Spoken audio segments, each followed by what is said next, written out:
Salut et bonjour tout le monde. Dans cette vidéo concernant le programme de deuxième année bac sciences, toutes les filières scientifiques, BIOF.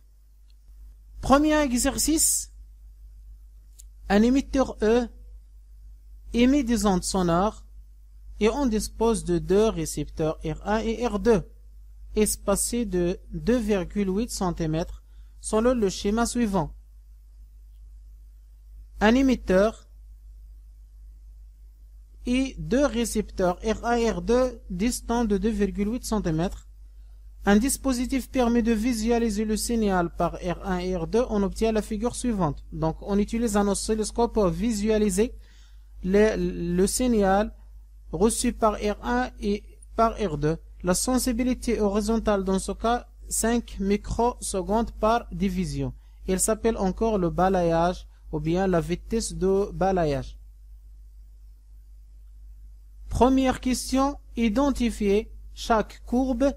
On note A la courbe rouge et B la courbe bleue.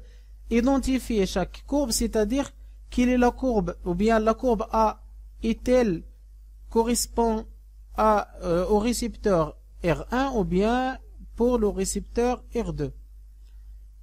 Déterminer la fréquence f de l'onde. Troisième, ou bien on écarte progressivement le récepteur R2 de R1. Donc on fait éloigner R2 de R1 jusqu'à avoir à nouveau les courbes A et B en phase. Pour la première fois, on a alors éloigné R2 de 0,7 cm. La question, déterminer la longueur d'onde lambda dans ce cas. Quatrième question, déterminer la vitesse V de l'onde. Cinquième question, tracée sur le graphique ci-dessus, qui est le graphique précédent, le signal de l'onde reçu au niveau de la nouvelle position de R2. Donc, répondre à ces questions. Donc, premièrement, on va identifier chaque courbe. Donc, on a dit que le phénomène, ou bien que chaque onde est soumise au phénomène d'amortissement. C'est-à-dire lorsque la distance qui sépare l'émetteur du récepteur est plus grande, plus que l'amplitude va être diminuée. Quel est le récepteur qui est très éloigné par rapport à l'émetteur? Donc c'est R2, parce qu'on fait écarter R2 par rapport à la position de R1 par exemple. Donc dans ce cas, la courbe qui correspond, ou bien la courbe B qui est la courbe bleue, correspond à l'onde sonore reçue par R2. On a dit pourquoi? Parce que l'amplitude de l'onde diminue lorsqu'on s'éloigne de la source de l'émetteur à cause du phénomène d'amortissement. Deuxième question, on va déterminer la fréquence f de l'onde. Comment on va déterminer la fréquence f de l'onde? Donc reprend la figure qu'on a déjà, ou bien la courbe précédente. Donc pour calculer la fréquence, premièrement, il faut déterminer la période t. Donc la période est déterminée par la relation qu'on a déjà vu qui est SH fois X. La valeur de SH de la sensibilité horizontale dans ce cas est 5 microsecondes par division. Donc chaque division égale à 5 microsecondes. Le nombre de divisions correspond à T dans ce cas égale une division, 2, 3, 4 divisions qui correspond à T dans ce cas. Et alors, la fréquence F égale à 1 sur T, 1 sur 5 microsecondes qui est 5 fois 10 moins 6, et X égale à 4. Donc on obtient 5 fois 10 puissance 4 Hz. On écarte progressivement le récepteur R2 de R1 jusqu'à avoir à nouveau la courbe A et B en phase. Pour la première fois, on a alors éloigné R2 de 0,7. Pour donc déterminer la longueur d'onde. Pour calculer la longueur d'onde, il faut d'abord connaître quelle est la signification de deux courbes en phase. Deux courbes, on a dit que deux points A et B, ou bien deux courbes en phase, si la distance qui sépare les deux égale à n fois lambda. Mais il faut déterminer n. Est-ce que n égale à 1, ou bien n égale à 2, ou bien n égale à 3, etc. Donc, on a la vibration en phase et on a la vibration en phase pour la première fois. La première fois, donc la valeur de n, ça sera égal à 1. Donc la valeur de l'écart égale à lambda, ou bien la signification de l'écart dans ce cas égale à lambda.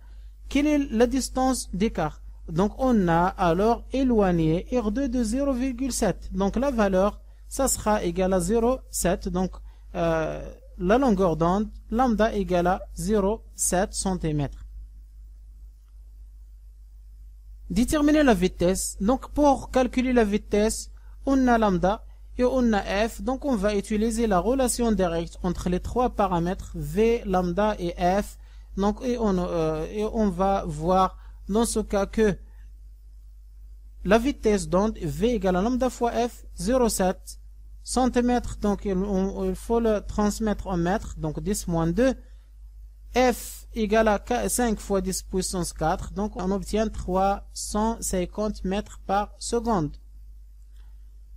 Dernière question, tracer sur le graphique ci-dessus le signal de l'onde reçu au niveau de la nouvelle position R2. Cette question est presque la même que la première, c'est-à-dire comment on va tracer le graphique si on éloigne un récepteur par rapport à l'émetteur. Donc pour cela, on aura donc le traçage, on va le tracer de la couleur verte. On a les deux courbes A et B. On va éloigner R2 par rapport à la position précédente, donc on aura encore la diminution de l'amplitude de la courbe bleue. Donc on aura une autre courbe d'amplitude minimale que le premier, parce que la distance qui sépare R2 de l'émetteur, ça sera plus grande que celle de la première position. Donc dans ce cas, on aura la diminution de l'amplitude à cause de l'amortissement des ondes d'une façon générale. Exercice numéro 2. À l'instant t égale à 0 et à l'aide d'un vibreur ponctuel en un point S, on crée une onde mécanique progressive de fréquence n égale à 100 Hz à la surface de l'eau. La figure au-dessous représente la section de la surface de l'eau à un instant t' avec SC, la distance qui sépare deux points S et C égale à 15 cm. Donc on a la section de la surface de l'eau, ou bien la figure, ou bien on aura cette figure. Donc on a plusieurs points S, A, B et C, et le grandeur variable et la distance, c'est-à-dire on aura la périodicité spatiale. Les questions: déterminer la longueur d'onde lambda. Deuxième question: calculer la vitesse de propagation de l'onde. Troisième question: déterminer le retard du A par rapport à S. Et quatrième question: comparer le mouvement des points S et B. Donc comment on va calculer ou bien déterminer la longueur d'onde? La valeur de SC, on a donc la valeur ou bien la distance SC. Est-ce que les deux points SC sont séparés d'une distance qui est égale à n fois lambda, ou bien est-ce que les deux points vibrent en phase ou bien en opposition de phase? Donc on a dit que la distance qui sépare deux sommets successifs égale à lambda. Donc on aura la distance SA égale à lambda, donc la première lambda.